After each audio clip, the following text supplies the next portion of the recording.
அனைவருக்கும் வணக்கம். வாழ்க வளமுடன். நான் உங்கள் பாலசுப்ரமணி. நம்ம இன்னைக்கு பார்க்குற தலைப்பு என்ன அப்படின்னு பார்த்தோம்னா, சகுனி கரணம். உங்களுடைய ஜாதக நோட்டை எடுத்து பாருங்க, என்ன கரணம் வருது அப்படின்னு பாருங்க. கரணங்கள் மொத்தம் 11. உங்களுக்கு என்ன கரணம் வருது அப்படின்னு பார்த்து அதுக்குண்டான வழிபாடை செய்யுங்க. இப்போ நம்ம பார்க்குறது சகுனி கரணம். சகுனி கரணம் அதுக்கு உண்டான கோயில் என்னன்னா திருநள்ளாறு சனி பகவான் தான். அங்கே சிவனும் இருக்கிறார். சிவனை வழிபாடு செஞ்சுட்டு வாங்க. போனீங்கன்னா சனி பகவான் மட்டும் கும்பிட்டு வாங்கிறாதீங்க, உள்ள சிவனும் இருக்கிறார், அவரையும் கும்பிட்டு வாங்க. அதற்கு உண்டான விலங்கு அப்படின்னா காகந்தான் விலங்கு. சகுனி கருணத்தில் பிறந்த நீங்கள் சனி பகவான திருநள்ளாறுல போய் வணங்கிட்டு வாங்க. சகுனி கருணம் வர்றப்ப போய் வணங்கிட்டு வாங்க. காகத்துக்கு உணவு வையுங்க. காகத்தெல்லாம் அடிக்கக்கூடாது, துரத்தக்கூடாது. காகத்துக்கு உணவு வச்சா அது சாப்பிட்டு போவோம். எங்காச்சும் காகா கம்முன்னு உட்காந்துருக்கு, அதை கல்லை தூக்கி அடிக்கிறது, இந்த மாதிரி வேலையெல்லாம் செய்யாதீங்க. அது உங்களுக்கு கெடுதலை கொடுக்க ஆரம்பிச்சிடும். நீங்கள் ஒரு விளையாட்டு போல் கல் எடுத்து எறிஞ்சு அடித்தாலும் அந்த காக்கா மேலே படுச்சுன்னா அது உங்களுக்கு கெடுதலை கொடுக்க ஆரம்பிச்சிடும். உங்கள் ஜாதக ரீதியாக உங்களை காக்கிறதே சகுனி கரணத்துக்கு திருநள்ளாறு சனி பகவான் காகம்தான் உங்களை காக்கிறதே. அதை வழிபாடு செய்யுங்க. அதை கொடுமைப்படுத்திடாதீங்க, அடிச்சிடாதீங்க. அதே மாதிரி உங்கள் லக்னத்துக்கு சனி மறைவு ஸ்தானத்தில் 6, 8, 12 இருந்தாலும் நீச்சமாக இருந்தாலும் உங்களுக்கு கரணநாதனான் பலன், அதாவது எதிர்பார்த்த அளவு பலன் கிடைக்கலினாலும் நீங்கள் ரெகுலராக திருநள்ளாறு பவகரண வர்றனி போங்க. மாதம் போங்க. கெட்டிமாக திருநள்ளாறு சனி பகவானையே பிடிச்சிக்குங்க. கட்டாயம் உங்கள் லைஃப் மாறும். சகுனி கரணத்தில் பிறந்த உங்களுக்கு சனி பகவான்னா மிக எளிதில் நன்மையை கொடுக்க மாட்டார்.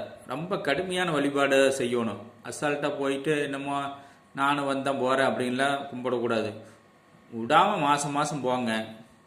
மற்ற நாட்களில் நம்ம உள்ளூர்லேயே சனி பகவானை வணங்கலாம். காகத்துக்கு உணவளியுங்கள்.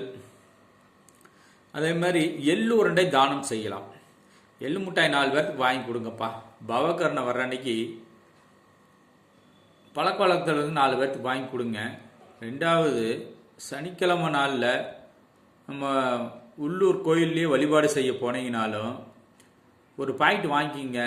போய் சனி பகவானை கும்பிட்டு, சிவன் கோயிலாக இருந்தாலும் சரி, முருகன் கோயிலாக இருந்தாலும் சரி, அம்மன் கோயிலாக இருந்தாலும் சரி, போய் சனி பகவானை கும்பிட்டு 4 பேர்த்துக்காக இருந்தாலும் ஒரு 10 பேருக்கு ஒரு பாக்கெட் வாங்கி எல்லாத்துக்கும் 2 எள்ளு மிட்டாய் கொடுத்து பாருங்க. சகுனி கரணத்தில் உங்கள் லைஃப் எப்படி இருக்குன்னு. இருக்கிறீங்க இல்லாதீங்க, இவன் பணக்கார ஏழை அப்படின்னு பார்த்துலாம் கொடுக்காதீங்க. ரொம்ப கஷ்டப்படுறவங்களுக்கு கொடுங்க. மன திருப்தியோடு மனசு நேர்மையாக கொடுங்க.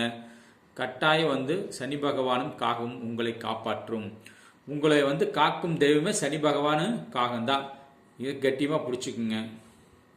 அதே மாதிரி நீங்கள் தொழில் செஞ்சீங்க அப்படின்னா உங்களிடம் இருக்கிற வேலையாருக்கு கரெக்டான சம்பளத்தை கொடுங்க. அவங்ககிட்ட 10-5 பிடிச்சிக்கிட்டு கொடுத்து அதில் நீங்கள் சம்பாரித்து பெருசாகலாம் அப்படிங்கன்னா ஒரே அடியாக மொத்தமாக போயிடும்.